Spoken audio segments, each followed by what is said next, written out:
just make a little video just explaining and showing the different rates of tree growth. I know a lot of people are thinking of planting their fields up, and we thought this is a really nice site here where we've got a few different stages. So I'm stood here next to 35-40 foot silver birch, and this was planted about 10 years ago. Now, as you can see, the trees are all different sizes here, and this isn't because they were planted at different times, this is just because of the species. So we've got an oak here which is the same age as this silver birch, and this is really important to remember. When we're planting up, we want to try and get a diversity of species. So that means we're going to get trees boosting up like the silver birch and the alder here, and they're going to pull the oaks up.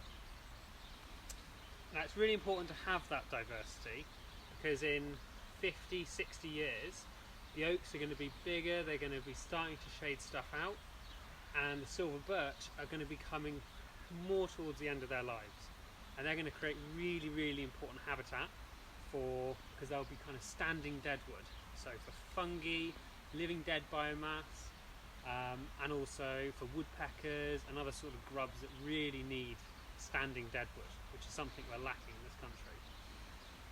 So we're going to go over here. So this is an area that was planted up 10 years ago, and as you can see, the trees are big. It's literally like walking in a woodland. So we're going to go over here and see some trees that were planted up about 5 years ago, and you can see the difference.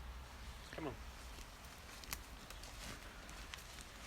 So here we are over in another section of the woodland, just outside, and this was planted 5 years ago. So you can really see the difference between the silver birch we stood next to earlier and this one.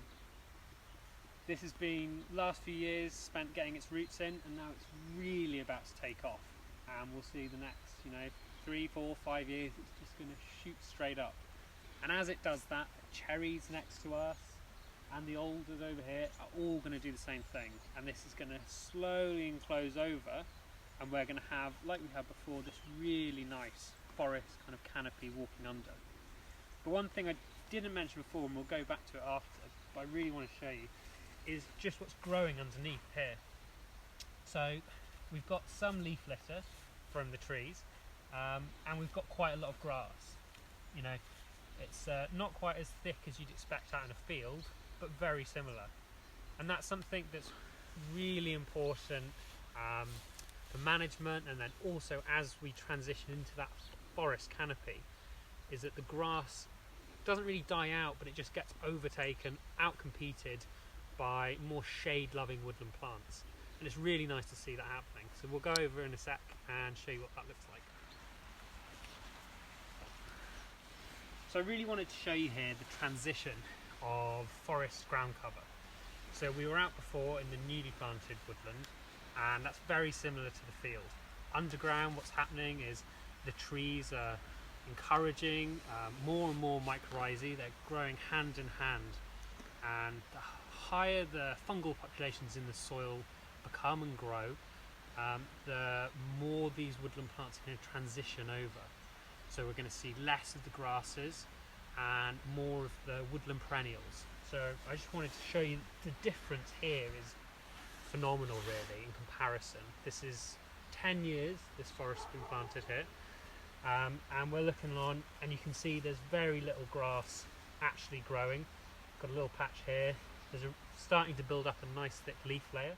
So as you can see here, we've got some lovely little ivy hedrohelix growing.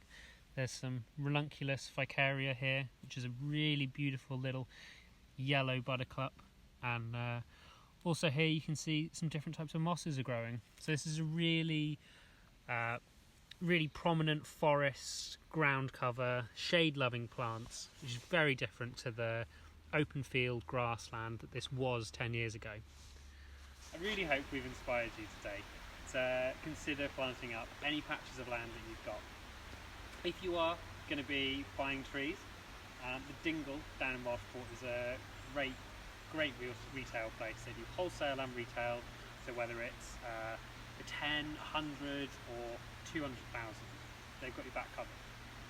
When you go down, you're going to be buying whips. So this would have been planted 2 years ago and probably would have been about this big. so a 40 to 60 width, bare root, and now's the time for planting. As the trees are dormant, they can be transplanted without any soil around their roots, and that's what we call bare root. They're much cheaper, much quicker to establish, and so much quicker to plant. So if you are considering, you've probably got another 2 months of the planting season left, where we can still get trees in the ground. Otherwise, it's going to start up again in December, end of November, December. Planting season starts, and then end of February, really, we're going to be looking at finishing. So I really hope we have inspired you today. Planting a woodland really is creating a legacy, and it's a legacy that doesn't have to be in the far too distant future. You know, these trees behind me are only 10 years old. Obviously the silver birches are a bit bigger than the oaks, but you still feel like you're walking through a woodland. You're kind of weaving in amongst branches, and we've seen the transition that this has on the ground cover as well. It's totally transformed these fields here.